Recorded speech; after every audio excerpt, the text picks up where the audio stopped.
Since you mentioned about phases, so if I ask you, what were the key phases of DanaMojo in this 10-year, 11-year journey, which typically would be some decision-making phases or phases that you've seen while DanaMojo grew? What would those be? Okay, so I think the first phase was really the first year when the platform was live. In the first year, we basically we did a lot. We actually changed a lot of things around. We started from being a free platform for the first 6 months. Then for the next 6 months, we started charging NGOs a one-time setup and integration fee. And then after that, at the end of 12 months, there we started the annual subscription fee model, which is there even today. So we went through a lot of different variations and we went to these 2-3 variations combinations during the first year itself, and kind of solidified a revenue model for DanaMojo, which helps to be more sustainable. Also because we saw a lot of NGOs were not really raising money, so we were not getting as much from transaction charges that we had hoped we would. But they were yet there on the platform. So some way to monetize that is what we saw out here, and we built that out. And then again, right, we were not, we're not making a lot of money through this platform at the end of first year. We said, hey, we've got to do something different. We've got to, address something different. And we were not getting large NGOs to come on board. And because we were not getting large NGOs to come on board, we were not able to get the larger ticket sizes and the larger amount. So we said, what service can we provide to larger NGOs? And there we discovered one thing called a check pickup model, which we started in year 2, I think about 1.5 years down the line.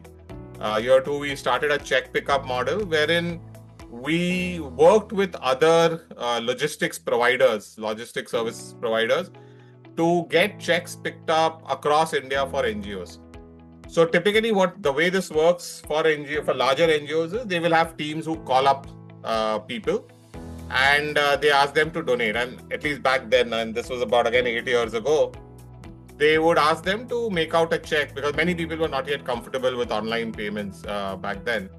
So they would ask them to make out a check and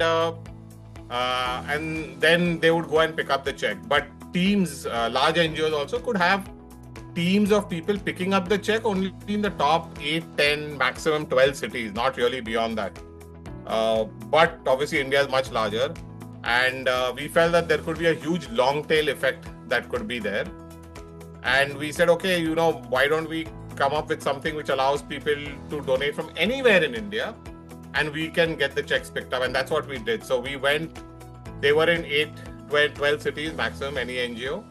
And we took them to basically, I think about 40,000 pin codes, which was probably more than 1,000 cities, towns, whatever. But basically, we expanded coverage to 40,000 pin codes. So suddenly, NGOs could reach out to people all across India. They didn't have to worry about somebody in Bombay, Bangalore, or anything. They could just reach out to people all across India and do it. And on that platform, we practically got all the large NGOs together on that platform. And then we also started something called an NACH service, which was recurring, but in a physical format. That we really didn't get it off the ground because we couldn't get customers for it, but we tried it. But this check pickup really took off quite a bit. However, we realized very interestingly in the third year that it's not growing. It was large, but it's not growing. And there was too much manual effort. So we said, hey, we are not going to, because it's not growing, mainly because not growing, we decided to shut it down. And it was very, very coincidental. People think we did it because of that, but it was coincidental that we decided in early March of 2020 to shut it down and gave NGOs about a month's time, saying from April onwards, we'll stop accepting it. And as you all guys know, in March 2020, COVID happened, and anyway, the entire thing shut down.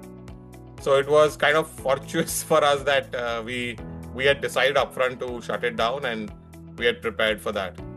But when that happened, and I think it was a great thing. I mean, it was good that we shut down. We could we could position our resources elsewhere. We could think about other things. And in fact, at that point of time, and Vijay might remember this, We launched, just after COVID's first wave got over in August of 2020. We launched both the recurring platform, and the next month we launched the QR code platform. So we really went live with these two big things, which have now become really big for DanaMojo. We launched them during that time. And I think at least from there, we've really been focused on selling that over the next 2-3 years again. And then about 2 years ago, I think we started also focusing on saying, how do we teach NGOs how to do retail fundraising? So here's a platform, people are supposed to use it, but obviously we discovered that most NGOs don't do retail fundraising in an active manner.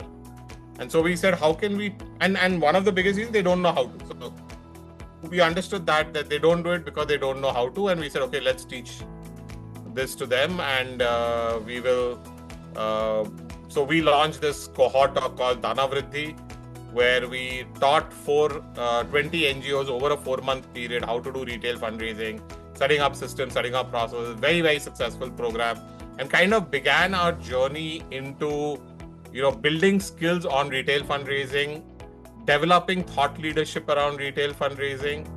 And I think we've done a lot more with that. So we've come up now with this e-learning course, which encapsulated that entire course into e-learning pre-recorded modules, which we have 70 people now using that.